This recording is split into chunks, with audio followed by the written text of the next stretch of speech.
Frenchie's Art Gallery, located on historic Oak Street beside the Maple Leaf Bar. With over 3,000 square feet of space, it features a large gallery front room and Frenchie's personal art studio. Frenchie's Art Gallery is also connected to the Maple Leaf Courtyard, which is ideal for the New Orleans night scene. Frenchie's Art Gallery, 8314 Oak Street. Yeah, you're right. Well, here's the bottom line.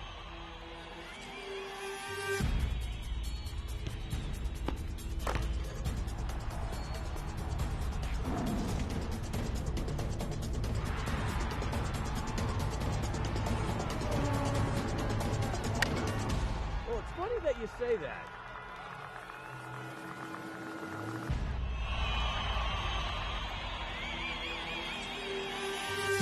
Let me tell you.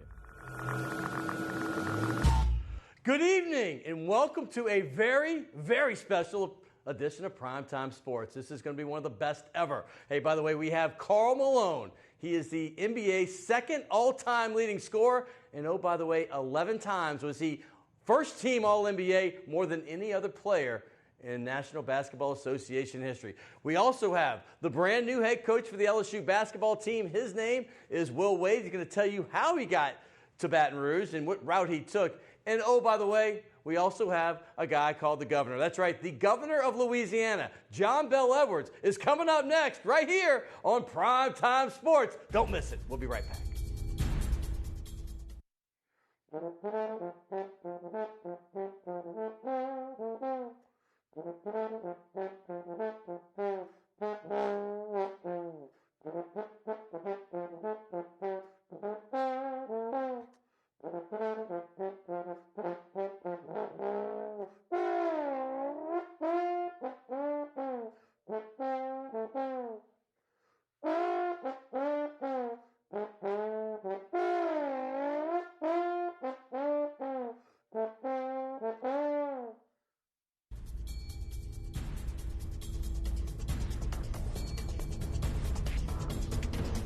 Big Sam's Funky Nation. I always love to hear him on the show. By the way, I told you in the open this is going to be a very special show.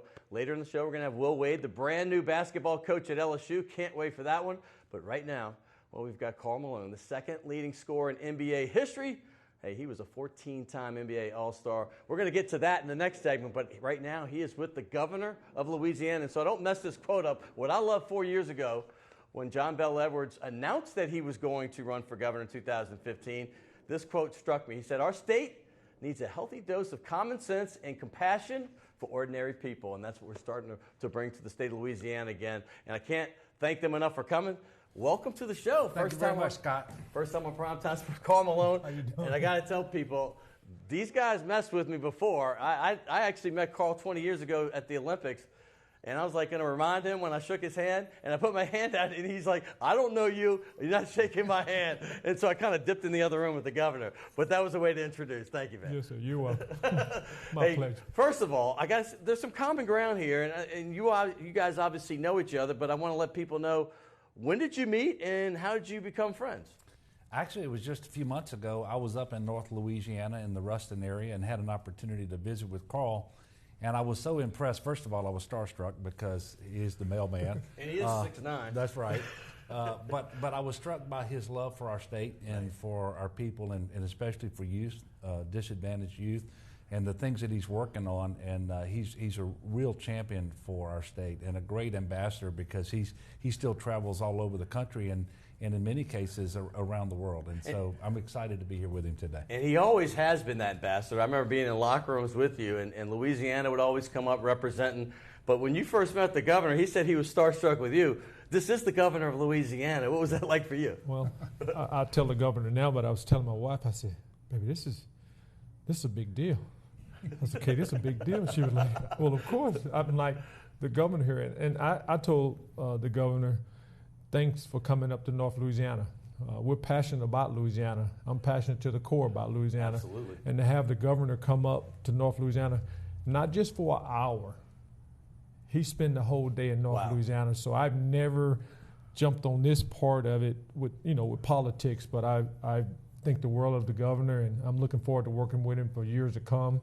And he's our guy. He working. He do what he say he's going to do, and that's one of the things I've always believed in. And that was my first time meeting him, and it was amazing. So. Well, I knew from working in politics in D.C. that the politicians have a busy schedule, but he's already done a commencement speech today. He's going to visit a hospital, and then he's got the second part of the day to go. And that's not even till noon. But let's get right now about you both from small towns in Louisiana, too. I think you have that in common. Amite, Louisiana. By the way, John Hot Rod Williams was probably a few classes before you, and obviously you're from Summerfield, Louisiana. But you both have the love of the outdoors, don't you? Absolutely, and I love to hunt, love to fish. To be outside anytime is to just enjoy what God has given us, but enjoying it responsibly, making sure that we're good stewards of all of that is important. I recently started turkey hunting. Last year was the first year. You know, the springtime, if you want to hunt, that's the only thing you can hunt, right? And it took me 5 hunts to get my first turkey.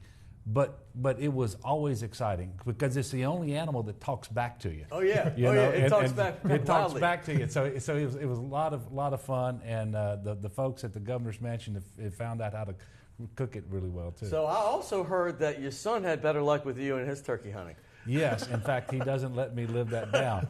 Let us know what it is. He kills a turkey every time he goes, and supposedly I'm getting the better spots to hunt, but he's killing the turkey, so he says it's obvious he's the better hunter. I heard he killed 1 or 3 of them with 1 shot. Is this true, or is this just urban legend? No, that is not true. First of all, because it's illegal, it's not true. Oh. No, actually. Did not know the rules. No. Absolutely not true.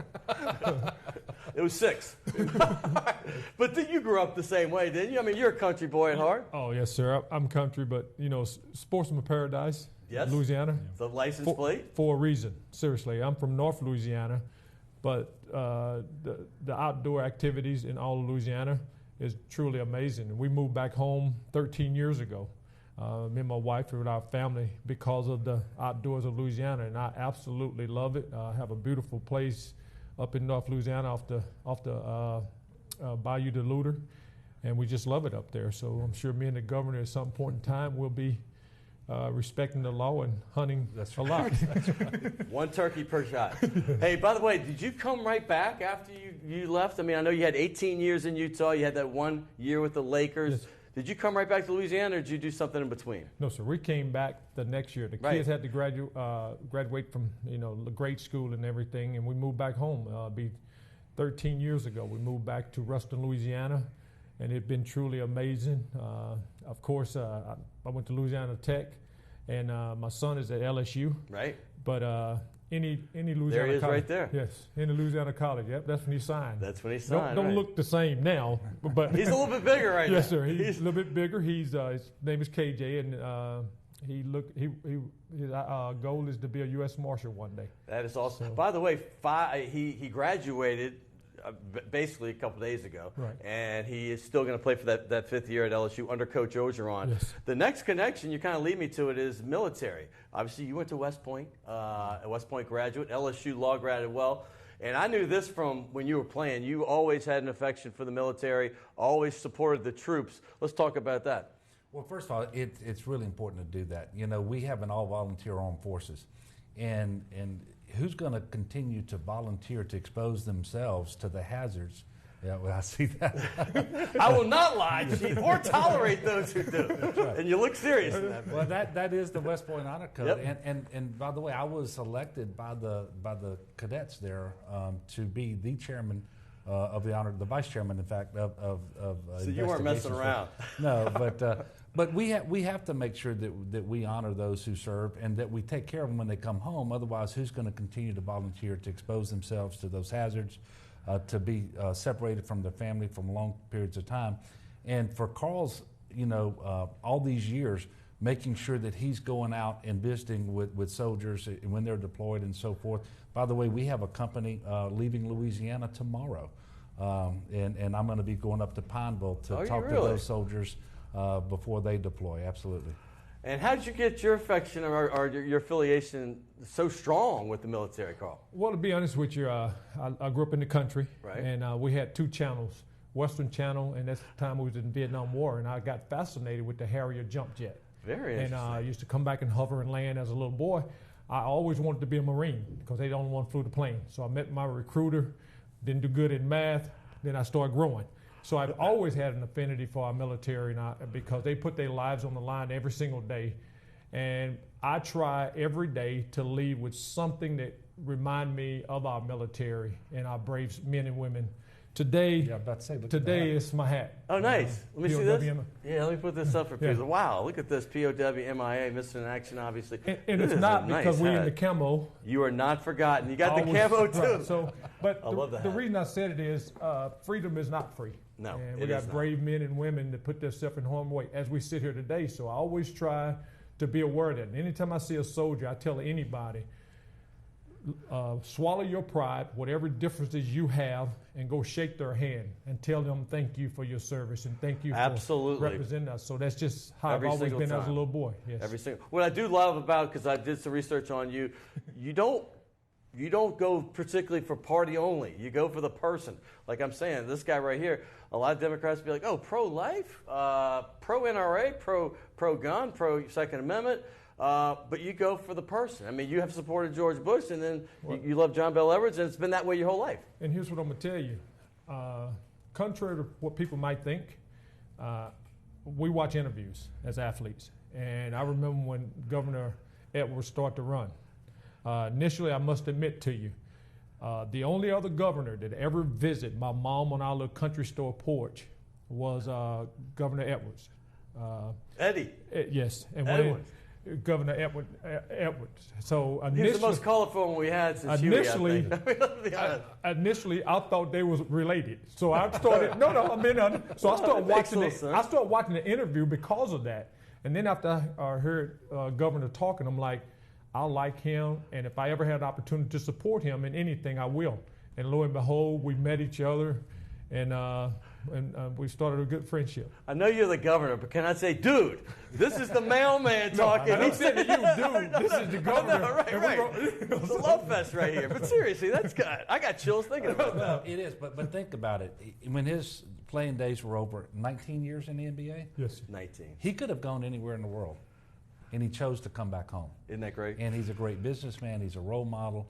He's making a real difference in our state, and really what he's doing for youth, disadvantaged youth, it inspires me, and I hope it inspires people all over the state to become more active. Hey, can I say something about your career just in a second? Just a quick thing. This is it, because this is 19 years, you said. Yeah. You know this man missed 10 games in 19 years? I mean, 5 in his first 14? Yeah. He's getting a little old, so he missed 5 in his last 5. My point is, nothing against our current superstar, because I love Anthony Davis, but he's missed 85 games and 100 if you count the games he left in the first quarter in 5 years. This is when men were men, and this guy, when the call was there, he always made it, and that's what I've always loved about Karl Malone. But you can understand it if someone's hurt, no doubt. But what's different today is they rest players who aren't hurt, and the fans show up. They pay pretty good money to sit in those seats, and they really want to see the best. But the players may get rested. Well, he didn't do that to his fans. When you showed up to a Jazz game, you were going to see Karl Malone play. Oh, and if you actually had a broken fingernail, you played. And I'm going to say this. I'm going to say this. Yeah. My attitude was, some fan out there paid big money for these seats, and the last time I checked, they called it playing basketball. Yes. It never was work to me. Yes. And when it became work, it was time for me to retire, because our military and our first responders, they can't take off.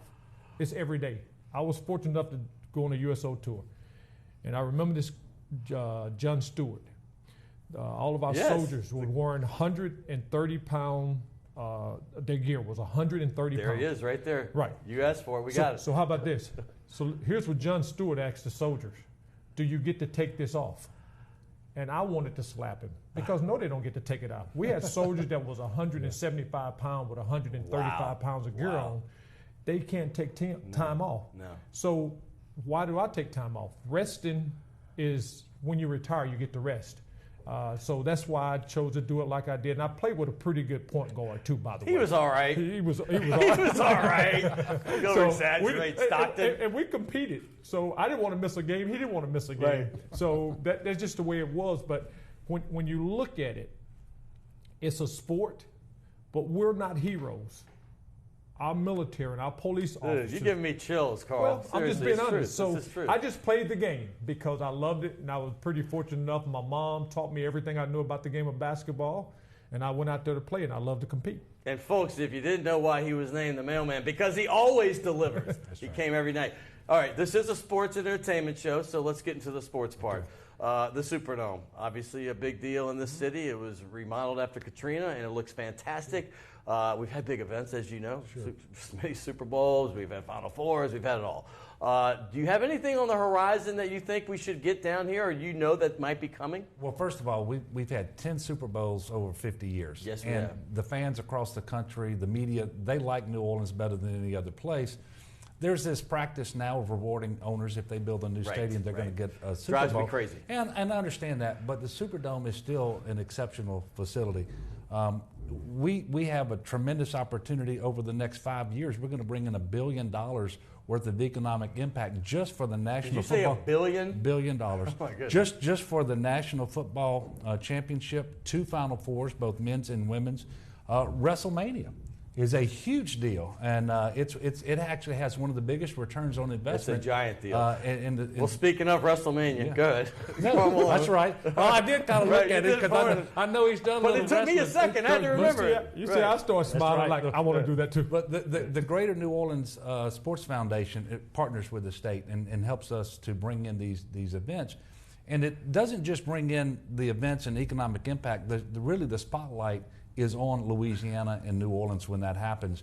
And so that helps to bring in tourists all year long and for a long time. So it's an incredibly important part of what we're doing in Louisiana to make sure that we have the future that we want. Absolutely. Hey, by the way, your relationship, we were talking sports again, with Coach Orgeron, you both have a different one and a special one. Yours went back a few years that I didn't know. I know you knew him now because your son plays. But let's start with yours because obviously you sent him a football, which you have a picture of. Yeah. I love it. You make our state proud. Yeah. And I love that right there. But tell me about your relationship with the football coach. First of all, he loves Louisiana, and he is so excited about being the LSU football coach. That excitement, that enthusiasm is contagious. And everybody that I know who comes in contact with him just loves him. I'm excited about what he's going to do for our state and for the LSU football program for years to come. And he and I enjoy a lot of the same things. We were talking about the Sportsman's Paradise. I spent time with him at a fishing camp in South Lafourche Parish in January. I mean, so that hadn't been a trip. It was. Please tell me a little quick thing about that one. Well, he came down. We were at a camp that was actually, I believe, belonged to someone he went to high school with, and he showed up. In fact, he showed up with Matt Canada, and my 15-year-old son's grilling Matt Canada because he wants to know that we got a good offensive coordinator. Right, don't we all? But just to have him come down there and spend time with us, it was a highlight for me and my son. We had great fishing down there. We had great duck hunting. But spending some time with Coach Orgeron. I guess the bigger question is Matt Canada is not one of us. I mean, like he's not from the South Louisiana. So was it an eye-opener hanging in this little area for him? Well, it was because he had to get on a boat and go out for about 30 minutes to get to the camp. Right. And it was very different for him. But I will tell you, anybody that can average the points that he averaged as an offensive coordinator, and to put him up against Clemson. Yep. In Pittsburgh's only team that beat Clemson. Game, and they beat Clemson. Huge game, you're right. Before I let you, because we're going to get into Karl's youth stuff in the next segment. I have Karl by himself, and then we have Coach Will Wade from LSU, the brand new basketball coach. But your relationship with the former President Obama, I know y'all were close, so can you tell us about that? Well, I've had an opportunity to spend some time with President Obama. And I've also had several meetings with President Trump, and I enjoy working with both of them.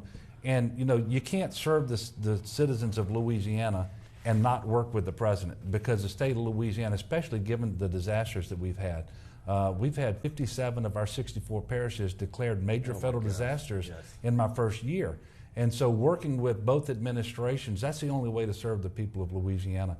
And I enjoyed the president. I will tell you, President Obama was as sincere a person as I've ever met, and I enjoyed working with him.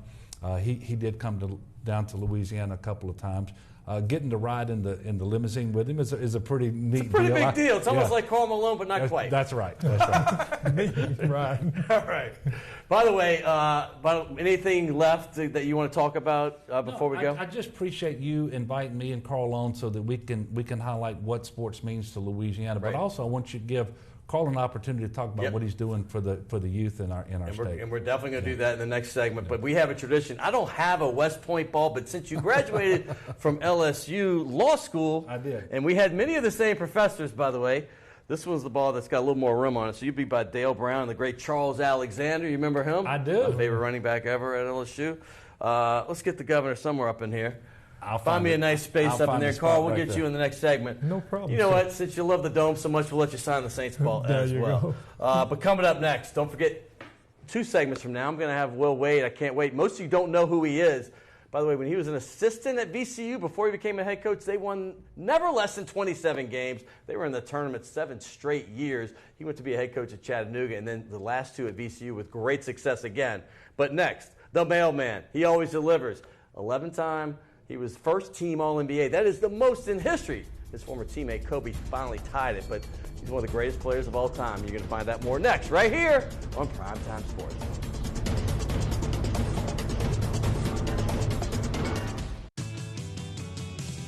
Rock and roll will never die. It's old New Orleans, my, oh my. Come on, baby, let's go rock and roll at the city lane. All night, let's roll, let's rock and roll. Baby, do the rock and roll. At Mid-City Lane's the home of rock and roll. The owners of the Delachey's Wine Bar on St. Charles Avenue have opened up their newest creation uptown on Maple Street called Chez Delachet, a new local wine bistro featuring a larger menu of small and large plates, a brighter atmosphere, and full table service. Additionally, patrons can enjoy a large patio out front as well as an extensive wine list offering selections from around the world. It's Chez Delachet, 7708 Maple Street between Carrollton and Broadway. Crescent City Steakhouse, a true neighborhood restaurant operated by the Vojkovic family since 1934, is the oldest steakhouse in the city of New Orleans. Serving only hand-cut, prime-aged, corn-fed beef for over 80 years, Crescent City Steakhouse has become a dining destination for both die-hard locals and adventurous travelers who seek traditional, timeless New Orleans cuisine. Crescent City Steakhouse, 1001 North Broad, on the corner of St. Philip, in the heart of New Orleans.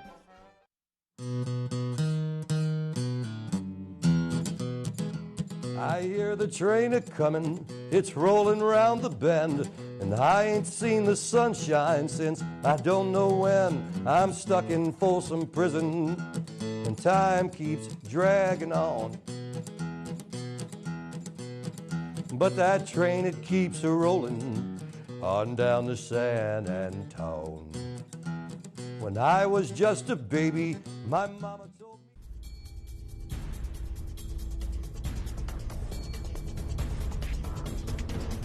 That's Paul Sanchez. He was a co-founding member of Cowboy Mouth, of course, and that is him singing some Johnny Cash, Prison Folsom Blues. Hey, last segment we had the governor along with Karl Malone, so this segment we decided to have Karl by himself.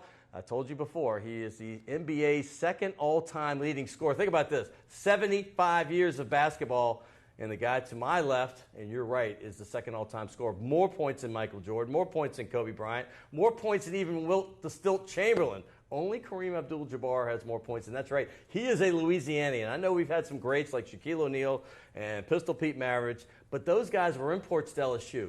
So I can firmly and safely say that this is the greatest basketball player to ever hail from the state of Louisiana. And also, I can go ahead and say, if he's not the greatest power forward in NBA history, he's on a very short list that might include guys like Bob Pettit, who played at LSU, obviously, Tim Duncan, and maybe throw Charles Barkley in there. But for my money, it's the guy right here, Karl Malone, the mailman. What's going on? He always delivers. I try. And by the way, we have a great picture of you on a promo for the mailman we're going to show either now or later. It's with you. You're all bowed up in your mailman outfit. But first of all, I have to say this. There he is. Look at you looking svelte. Stop the nonsense. Look Would at you? this. Cut it out. Oh, I dug deep in Cut there. it out. You dug real deep. By the way, I got to say, we just had the governor on here. Yes. And we were talking off camera. This is the governor of Louisiana, and you guys have a great relationship, and you support him, and you're going to continue to do so, aren't you? Absolutely. Look, I'm biased to Louisiana because I was born and raised here. It's the greatest state, period. So it's the greatest. The second would be Utah. Okay. Because I became a man there. But we'll go there. Meeting the governor in North Louisiana was amazing. The interviews I watched of him, he was just like that when I met him, and I will always support him in anything he's doing. It don't matter. It don't really matter whatever it is. I support him and his family, and we want his son to get better as well. Right, absolutely. He had a ruptured appendix, so he got that taken care of. So I just wanted to say to the governor, thank you. Thank you for your service, and thank you for not forgetting North Louisiana, because we love our state. We're passionate about our state. It's a great state. It's an awesome state. And I actually got the chance to go across the entire state. I used to work with Senator Bennett Johnston, and we had a caravan. He'd already been in there for 3 or 4 terms, but David Duke was running against him, and we said, we came from D.C., and we said, we have to beat this guy. Right. So we got in 2 big Winnebagos with his family and staff, and we traveled the entire state. So for the first time in my life, being a New Orleans guy, I got to see every part of our state. Right. I was all around Ruston. I mean, obviously, there were some areas I was a little scared, and I got to admit, Jonesville they were throwing rocks at our thing and say, go home. Hey, look, I'm from Louisiana, and every now and then I kind of my hair stood up on my neck a little bit, but just a little bit, just a little bit. But it's Louisiana, and our thing is, we get so consumed, Scott, with Democrat, Republican, and independent and all that. It's ridiculous. I am tired of that. Me too. I just want someone that's going to do what they say. Right. And how about this? How about we support them? Yes. How about we give them a chance? You know, President Donald Trump, whether we like what he say, don't like what he say, he's the president of the United States. So, you know, support. You don't have to agree with things all the time, but respect authority, respect who they are, and let's try to support them, you know, and that's the best way we're going to do this.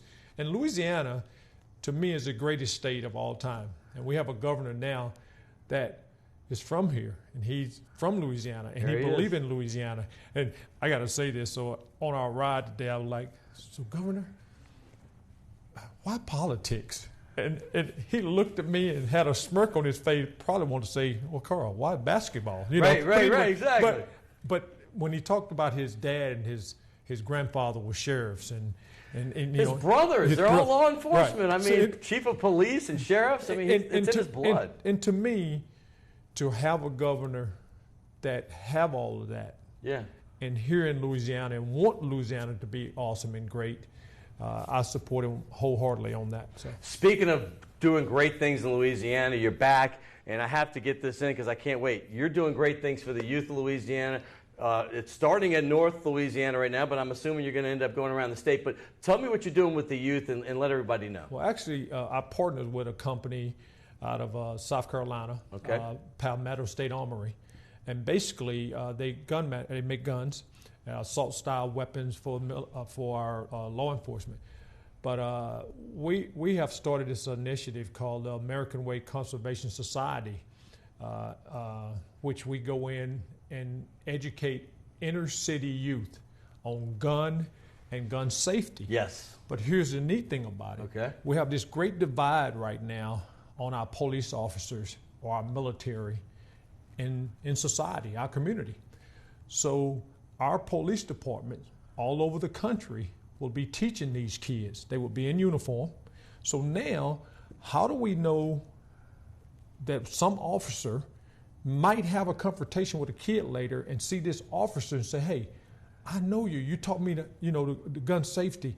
I'm not going to do this bad thing or bad deed. So we're launching it June the 3rd in North Louisiana, in Farmerville, Louisiana, where I'm from. June 3rd? June 3rd. Okay. It's going to be launched in Farmerville, Louisiana. We're in that market, by the way. And we're going to have the sheriff department, the Union Parish Sheriff Department is going to be actually teaching, and we're also working on our main front line of defense in Louisiana, our great state police. We're working on something with them, and they're going to be helping us as well. And we're not telling you to go buy a gun. Right. We're saying to you, a gun is like a fire. If a fire, you can heat your house, warm your food. Right. Disrespect it, burn it down. A gun is the most unforgiving thing that you can ever hold in your hand. No And it's a question. responsibility of that. So we're going to get our law enforcement involved. They will be in uniform. And our kickoff is free food. Everybody like free food. I'm in. So I'm in. But it's the American Way Conservation Society, and it's Palmetto State Armory out of South Carolina.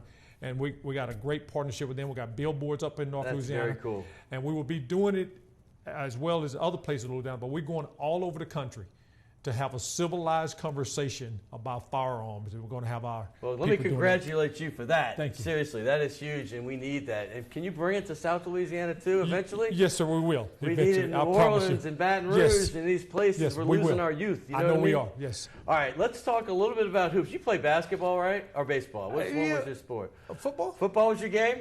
No. Basketball was this your thing. game. There you go. Oh, yeah, that thing. By the way, 19 years in that league right there called the NBA. Yes. I didn't even tell you this in before thing. I actually was in southern France when you guys were in the Olympics, so I went and watched your scrimmage in Monaco. Do you remember playing in Monaco, that beautiful place? I won't even tell you. I didn't know the rules of the.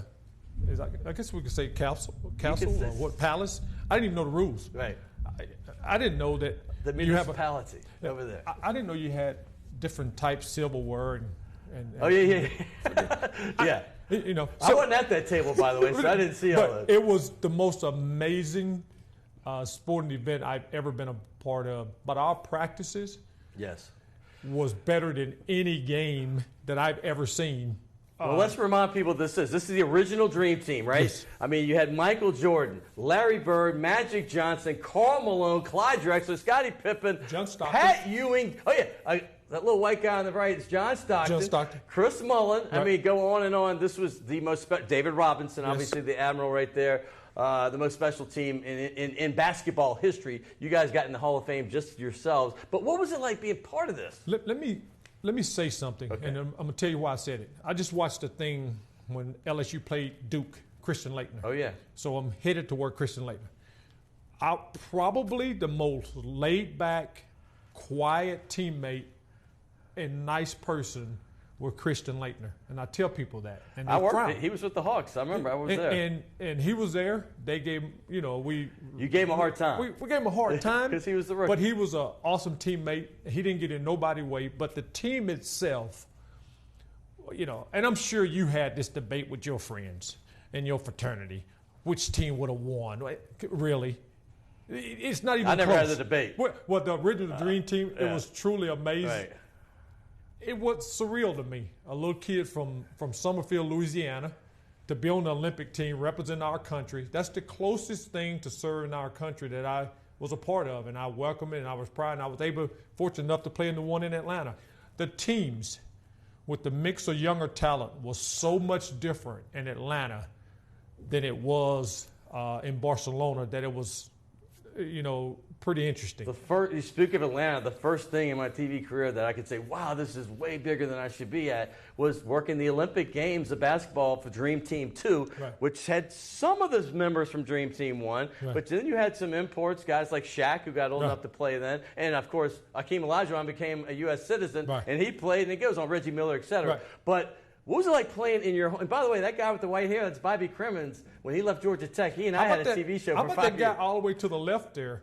Go back to the last shot. All the way to with the the left. hat on, right? With his hand. That's my that's coach, Jerry Jerry Sloan. Sloan. Jerry Sloan. Absolutely, that's my Jerry all-time Sloan. favorite coach. But you know what was amazing to me?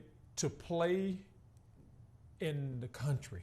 In your town. That's what I meant. That's what my question was. No, it was Yeah. truly amazing. But every single time that I heard the national anthem being played, I just got goosebumps, and I had this thing in my gut that we represent our country. It was the most amazing thing ever. And then playing in Atlanta, playing in our country, truly amazing. And I will tell you this: every time we went out there to shake hands and give our gifts away, Yeah. guys was taking cameras out of their socks, taking pictures. Oh, yeah. We knew they was done before they even got out there because they wanted pictures. We just wanted to beat their, So. All right, real quick, so Okay. you mentioned a guy named John Stockton. You came, I believe, a year after John came to the team. Is that right? Because Yes. John came from Gonzaga, a great point guard with the Zags, obviously. But By the way, I just realized this. You both played for teams called Bulldogs in college. Yes, thank you. But very short. But right? just came to me. Yeah. But when you got there, you had to look. When you got to the Jazz, I want you to speak. You were the 13th pick of the '85 draft out of Louisiana Tech, and at that time, Gonzaga was as small or even smaller than Louisiana Tech for basketball purposes. Right. So when you got to meet him, did you have any inkling that for the next 18 years that you guys would be playing together and you would basically change the name pick and roll and it would be named Malone Stockton? Well, let me just go back. All right. Stockton and I met what I thought was the hardest basketball ever with Coach Knight. We was trying out for the Olympic tryout, team. yes. So when you got cut, you went into the big mess hall where we ate at on Indiana University. And if your name was up on there, you was done. So Look at you. That's there. How about that? So that's it. That's you. It. 84 Olympic tryout. 84. So we go in to eat. And out of all the tables in there that was full, Stock was sitting at a table by himself. Right. And I looked across there and I'm like, God, what's wrong with that white guy over there? Hey, let me give him some love. And I walked over and we sit down. Hey, I'm Karl, Louisiana Tech. Hey, I'm John from Gonzaga. 2 years later, I was his teammate. So you see, so we Crazy, met then. isn't it? I mean, but the most fierce competitor, Coach Sloan used to put me and him on opposite team when we was playing 5-on-5, and we used to go at each other all day long. Him and his wife, Nate, is one of my daughter's godparent. I'm their godparent, their younger son, Sam, me and Kay, my wife. But he's just an unbelievable guy, and he's a great friend. And don't let the size fool you. No, he's a killer. He's a killer. So, well, I told you what he did to me. And please don't disrespect our pick and roll to that stuff they do today. No. That's not pick and rolls. No. Okay. So well, anyway, it helps to have your body on the pick and roll, by the way. No. You got to want to set the pick and roll. You have to want to do it. Look, you got to want to set the pick and roll. No. You are not the first option on the pick and roll. Right. The point guard is not the first option on the pick and roll. It's the teammates that's in the corners that are the first option on the pick and roll. I am the third or fourth option. The point guard is the second or third option. Right. So what you see what I'm saying? No, I 100% know what you're saying. No, I get this. So I get excited talking about it because the old way. Right. This stuff now, No.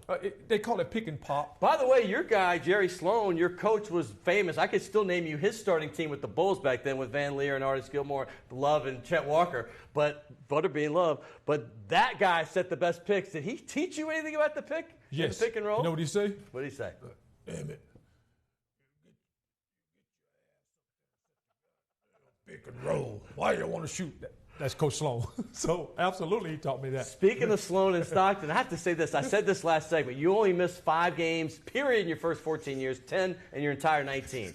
Remarkable. But even as remarkable and more, 19 years in the league, never had a losing record, never did not go to the playoffs. 19 years, you went to the playoffs every year. We're starving for one here in New Orleans. But talk about this success and continued success. You had every year you won over 50 games except for one, and that was 47-35. Well, I got to say it's the coaching staff and my teammates. And I played with a guy, John Stockton, just refused to lose. But we refused to take time off.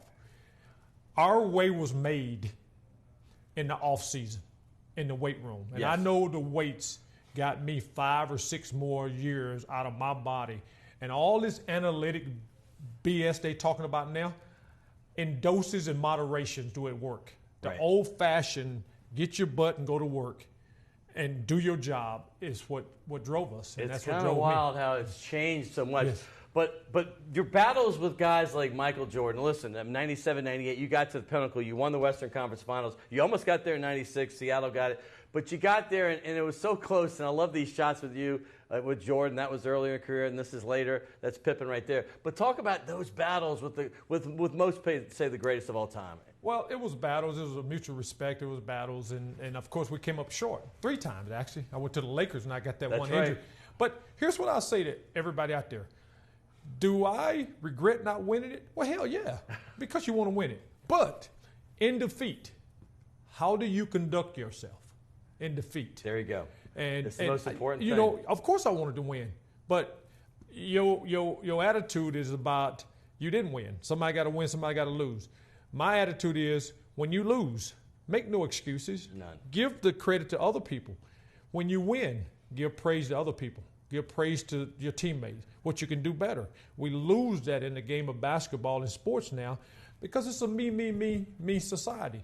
And last, I know it's yours, but I want to touch on this because I'm sure you talked about it. Rest. Yes. Are you kidding me? No rest. It's called playing basketball. Right. I get so sick and tired of people resting. It could be some little family member that never seen you play. We never even considered missing a game going back east. We went back there one time. So you got to play because there's fans watching that. And Adam Silver, our commissioner. Well, he's a great player. By the way, he's also stealing your special delivery dunk. Hey, look. Show them the special delivery dunk. Karl Malone. Hey, look. He's stealing the dunk and he's resting. If anybody steal it, right, he can steal it. Hey, look. This man here is what, 8 straight finals? Yes. He's close I don't to agree it. with it. Yeah. Oh, look at your dunk. There he is. He stole it. Do me a favor. All right. He almost there. Are you kidding me? They're going there, all right? No, almost to 8. Yeah, he's going. You're right. You're right. But that guy there, he can steal it if he wants to. But speaking of guys like him, there's another guy named Kobe. You and you got to the Lakers. You and Gary Payton joined Shaq and Kobe. They had won 3 in a row. Then they didn't win one year. They brought you guys in. Can you tell me about that year? Because it was wild. You still had the great record. You missed 39 games. I know. I will tell you this right here. Right. I was sitting at my place up in Arkansas, and I had said whoever lost that conference championship, I was going to the opposite team. And San Antonio beat the Lakers, so I didn't want to be that person that went to a team that won it. Sure. So I went there. I would tell you this: some of the most unbelievable basketball and been around guys that I've ever been around. When everybody, as they say in the country, when everybody was jihading together in the country, you like that from North Louisiana. I love it. But when they wasn't, it wasn't. But one of my favorite teammates of all time was Luke Walton. He came in as a rookie. How about that? I'm ready for you. I absolutely love Luke. Luke's Luke one of the Walton. greatest. Luke is an awesome person. I love his dad. But I had some of the most unbelievable memories playing with the Lakers. And the respect that organization had for me and my family, I will never forget it the rest of my life. I got to tell you, this is off topic, but for once I'm glad I don't have Leonard Fournette on this show because he was supposed to come, and I would never have time to talk to you and Will like I want. I could use another hour. What did you just say? He was supposed to come? Well, he ended up, his rookie camp got moved up. Oh, but yes. Yeah. But my point is, I got more time with you, and I wish I had more. Your son played at LSU. I know you're a Louisiana Tech guy. So if you don't mind, we got, guys. I don't mind at all. My son is left tackle and at LSU. And KJ. And he absolutely loved it. And I put my little John Henry right here. Bobby Hebert loves basketball, so he said, will you get Karl to sign right by where Bobby did? Anyway, Karl Malone, hey, I don't care what other people say. Yeah, I know Duncan's got all those titles. This is the best power forward of all time, and I put a period and an exclamation on that, and I can't thank him enough. The pride of Summerfield, Louisiana. I'm not going to leave you Utahns out of here. Thank you. Because Utah, you treated him right for 18 years, and we love you for that. Even though you took our jazz away from us, I forgive you. And we do. Hey, but coming up next, I've got, the brand new basketball coach at LSU. That's right. Johnny Jones' replacement is about to be on the show. But, hey, he has had lunch with Dale Brown and John Brady, 2 guys that have been in the Final Four. Will he be the next? Right here on Primetime Sports. Coming up.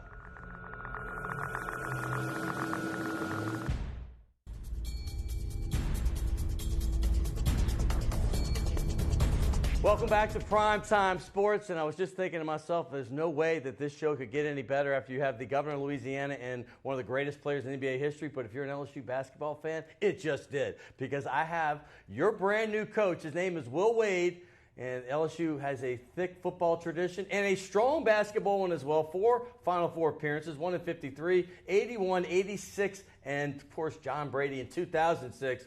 Well, we're hoping to get another one coming on. They're coming off a very, very rough year, but they got a young coach named Will Wade. He is coming from VCU, and I can't wait to talk to him. Welcome Thanks to the for show having for the me. first time. Absolutely. Good to see you. Well, I got just the obvious question. You went to Clemson, then you coached a few other places. You were head coach at Chattanooga. You were an assistant at VCU, then a head coach at VCU. You were at Harvard. So why LSU? Well, I coached at Harvard. I didn't go to Harvard. Well, either way, you were at Harvard with Tommy Amaker, right? When I left VCU, I always told myself I wanted to leave to go somewhere where we could win it all. And I think you can do that here at LSU. And since I've been at LSU for the last 6 weeks or so, what I thought has been confirmed. And so I'm excited about this opportunity. I feel like we got a chance to build a big-time basketball program that's sustainable. And you never want to go somewhere where they haven't won before. And like you said, we've been to 4 Final Fours. We have 10 SEC titles. Right. So we've won. We've won. And now the magic is we need to win on a consistent basis, like Coach Brown had it, like Coach Brady had it. And we need to win on a consistent basis, build the program the right way, where we're just reloading year after year after year. I mean, you go back to VCU after Shaka Smart and the success he had. He goes to the University of Texas. You go back and no one's expecting, man, is he going to be as good as Shaka Smart? Well, first year, you're the SoCo, Southern Conference Coach of the Year, correct? I mean, did you even expect immediate success like that? Well, we were fortunate. We had some really, really good players at VCU that we inherited. We had some really, really good guys, and we're fortunate. Our first year there, we won the Atlantic 10 regular season championship, something that hadn't been done. Atlantic 10, I forgot. The other conference, no, Chattanooga was in the Southern Conference. Right. And at VCU, we were in the Atlantic 10. Right. But it was exciting. We had really good players. We had good people. We had great infrastructure and great support. A lot of the same components that we have here at LSU. I don't know if I've ever rooted harder for a Virginia Commonwealth team, any team really, because you beating Kansas to go to the Final Four. I didn't, of course, have that because you had to win 5 games to get there. But I had UConn winning it all, and because of that, y'all winning one might make a bracket with 1,000 people. So I want to thank y'all for that one because everybody else had Kansas. Though. But as far as the Tigers, I got to ask you, what did you know at all about their tradition beforehand? I'm just curious from someone that didn't grow up in this area at all. I mean, the Pistol Pete's, I mean, that's so old. Bob Pettit's old, but Shaq and all that. What was your knowledge of LSU history? Well, I'd been down here a lot recruiting. When I was the head coach at Chattanooga, about half my team was from Louisiana. And at VCU this past year, I had a kid from Louisiana as well. So I'd been down here quite a bit recruiting. And I think anytime you have a natural recruiting base like we have here in Louisiana, it's a fertile recruiting base. There's 4 to 5 high major players a year. Every couple of years, there's an elite high major talent. Anytime you have a fertile recruiting base like that and you're the big state school, that gives you a huge advantage. And now it's on us to capitalize on that advantage and make it happen. For the last 46 years, this is a true stat, for 90% of those years, the state of Louisiana has had the most per capita players in the NBA, NFL, and Major League Baseball. That is a tremendous stat. So this is fertile ground, and you don't have the other major school. I know Louisiana Lafayette is now calling themselves University of Louisiana, but they're not a power conference yet. So you have that to deal with in recruiting. How's that for you? Yeah, we're the only power conference school in state. One thing that has just been shocking to me since I've been here in a really positive way is just how strong our brand is everywhere. Yes. Everywhere. We go to Texas. I knew it'd be strong in Houston. I knew it'd be strong in Dallas. It's strong everywhere in Texas. We're calling guys back in Virginia where I was from. They're talking about how they grew up, knew about LSU, watching LSU. Florida, Alabama, I mean, anywhere we go, that's very cool to hear. The LSU brand is extremely, extremely strong. I think I underestimated that part of things a little bit, but it's turned out to be very positive. Okay, Joe Oliva, the athletic director, his roots obviously with Duke, and obviously Duke is known for basketball. And this was a huge hire for him, a hire that, he was like, hey, I'm putting my reputation on the line. What did that mean to you? Because he is coming from a basketball school that he said, you are the guy that I want to put LSU's hopes and dreams upon. Yeah, it's an honor. It's humbling. It's humbling when you're the head coach of a tremendous program like that, with tremendous tradition, and it's on you to carry on and retool it and rebuild it to where it's a power again. So, I take that very, very seriously. Very, very honored that Joe and Dr. Alexander believe in me and have put their faith Uncle in me. F. King? Yeah, Dr. Alexander. Really, no relation. And I take very seriously what they've done and how they've believed in me. And now it's time for us to show people why and to make it work. You're making a lot of believers. We had a guy who was our basketball analyst on this show for 12 weeks. His name is John Brady. He happens to also be the last guy to take LSU to a Final Four. No pressure, right? A little under a dozen years ago. There he is cutting a net somewhere. But you've gotten to know him a little bit. It's funny because I had him and Dale Brown on this show during Final Four week, along with another Final Four coach, Richard Williams from Mississippi State. But those two guys said they made a point. They say, we love to get to know Will Wade, not to get, in make any footsteps or get in your way, but what's it mean to you that these guys who have accomplished so much really want nothing but unparalleled success for you? Yeah, everybody's been great. Former coaches have been great. Former players have been great. We've been trying to reach out to everybody that we can. I had just an awesome time at lunch with Coach Brady.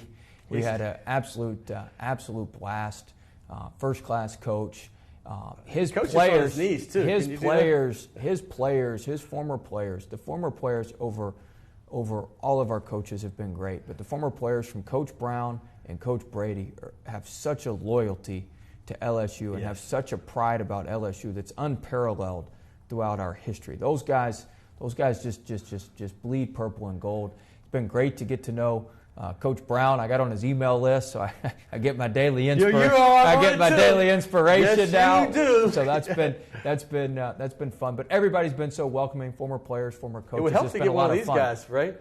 Yeah, if we could get Shaq, that would help. Wouldn't hurt. That would help us. Chris Jackson, Shaq, some of those guys. Man, Chris Jackson. That would certainly help us. I'd be doing you a disservice if I didn't talk about the people that paved the way for you. You were a student manager at Clemson. You had a couple great coaches there that you got to know well and kind of learn from. Yeah, you take a little bit from everybody and put your own spin on it. I worked for a guy, Larry Shyatt, who's with the Dallas Mavericks now, just a tremendous guy, tremendous coach.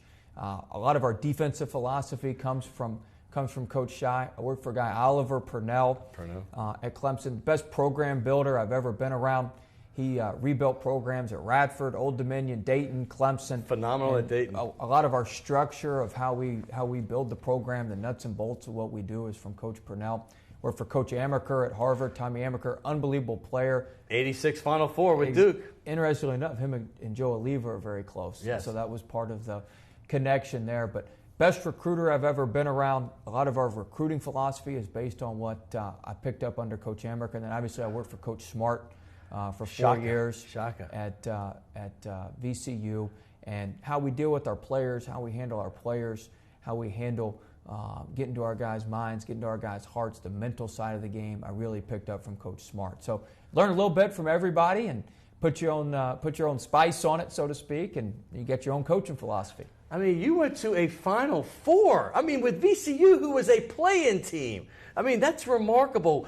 Just quickly, how was that run? And as each game unfolded, I mean, everybody's like, well, they can't win this one, can they? It was wild. It was a ton of fun. We were 11th seed. We beat Southern Cal in Dayton in the play-in round. Then we beat a very good Georgetown team. Then we beat Purdue. Then we beat Florida State, and we beat Kansas, and we got beat in the Final Four by Butler. But Kansas was such a heavy favorite. Kansas was. I think they had lost 1 or 2 games to win all season, and the bracket by that point had pretty much cleared for them.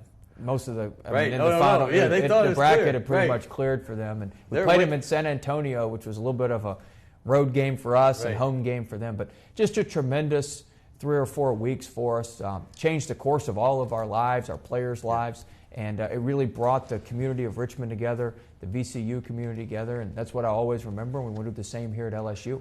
Well, I have 2 balls for you to sign. I have a gift certificate for you and your lovely wife at a wonderful restaurant called Chez Delachais. It's uptown New Orleans. Thank you very much. By the way, as we sign, you're going to be with Karl Malone. You're the only 2 on this one. We'll put you anywhere you want, anywhere around there. And then, of course, you got to get on that LSU ball, make it loud and proud. Well, we get you right by John Brady. But I can't let you go over John Brady. Unless you want to go by Dale Bryant. No, we're not going over Coach Brady. And as I close, I have to ask you, you have, as your new director of basketball operations, which is an assistant coach, Tasman Mitchell, who's also on that ball, one of my favorite guys ever. I've known him since he was in 8th grade.